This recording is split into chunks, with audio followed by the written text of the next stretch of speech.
So anyway, I don't... Oh yeah, I meant to say, these bees, or hornets, or whatever, I mean, they have a bloody, stinger, so I'm pretty sure they're bees. They look like cats to me, and this main character, I think they're supposed to just resemble a generic happy-go-lucky video game guy, but it looks sort of like a bear or something to me, which I think is probably the point. It's supposed to look mostly humanoid and not completely realistic or anything.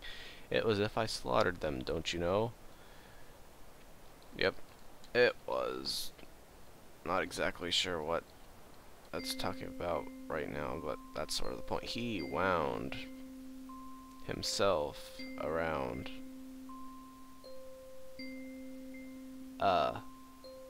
burning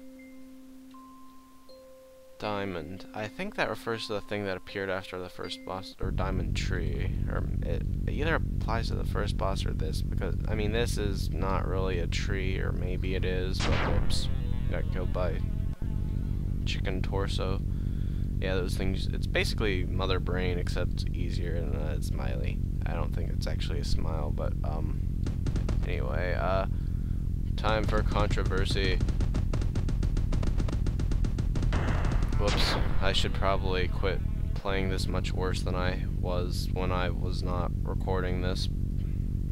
Anyway, you just shoot the runes on this guy and it goes down pretty quickly, although it's sort of... I mean, for a while I thought I was supposed to be killing these things at the bottom, but nah, they're just decoration / shooters. Anyway, you shoot the runes and finally a rune appears above its eye, and I would not like these bubbles to be killing me, but oh dang it, they killed me. Whatever.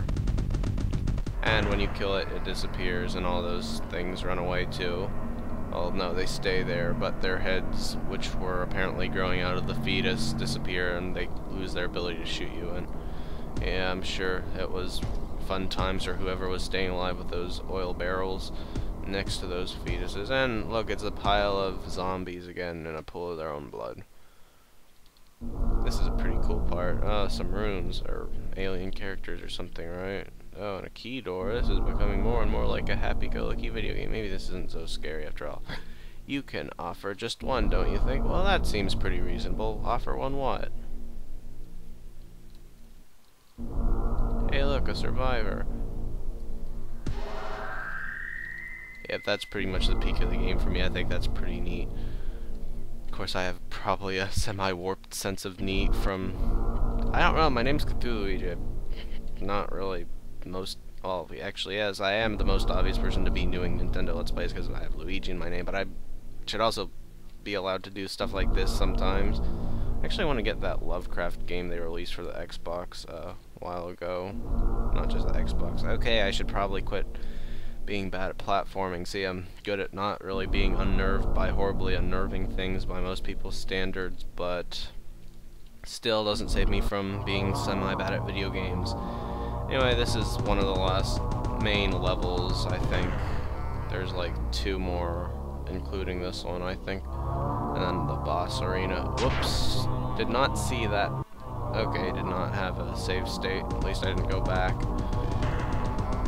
So anyway, this Minotaur thing, I don't really know what it's supposed to be, but that's, again, probably the point. Just generic devil figure has the key, and if I can kill it, it will give me the key.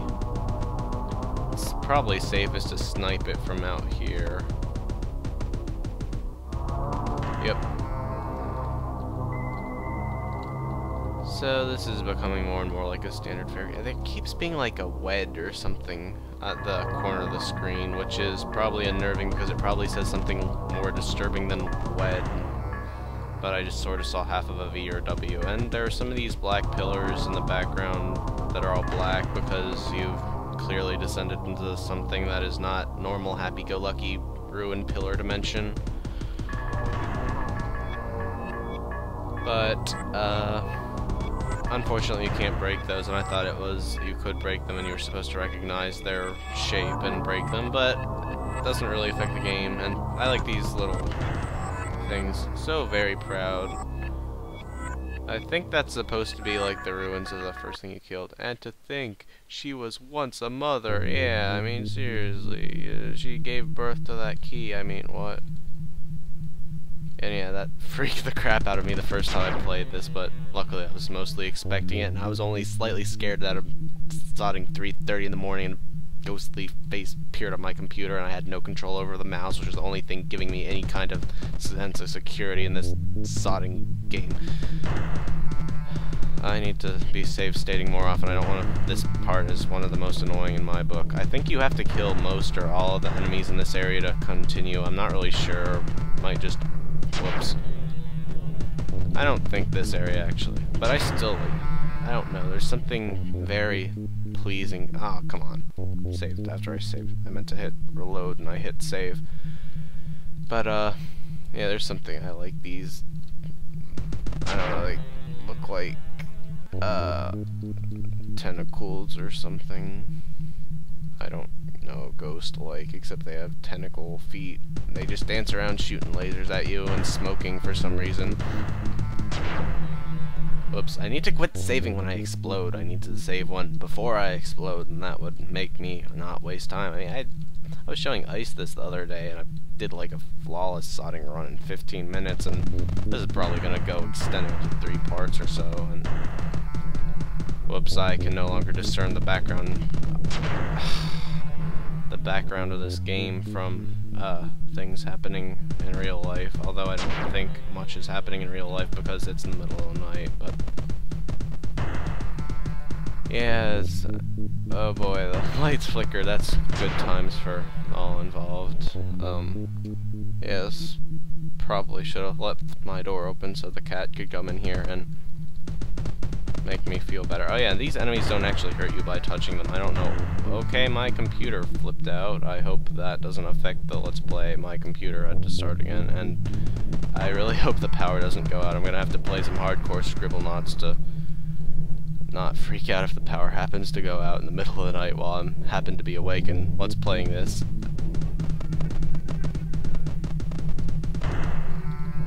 Oh well, yeah. I don't care, it's pretty rad. Increases experience. I'm sure regular people are feeling bad for me right now. Oh gosh, there are cows in this dimension. If it's any consolation, I'm gonna go beat Mario and Luigi after this, so I'm not going to be totally freaked out unless somehow my power goes out and all this footage is lost, except for the part where the footage is recorded in my brain, and the last thing I remember is playing a horror game before being abandoned in the basement in the middle of the night with all the lights out. I'm better about this than most people, so I'm not really worried about that. Pretty sure no other dimensional things are angry at me, although okay, I was going to say something about how I have a feeling that G-orbitals might enable time travel, or at least travel to other dimensions, or at least let us observe things that are interdimensional, but probably not the thing most people would care about in a Let's Play, or in general, or practical for anyone. I mean, I'm sure no one, that. Okay, yeah, it doesn't really warrant that much of my attention, but so it's sort of hard to see, but there are little pillars in between these rows of spikes. Nice to see some other adventurers aren't as skilled as me. Your guys are always like, oh, you're bad at video games. Well, look at how bad those guys are at video games, yeah, huh? And you will be fit for more than ashes. I sure will. Oh gosh, whoops. Yeah, it sort of sucks. If you run past that tentacle summoner, you don't go to the next level.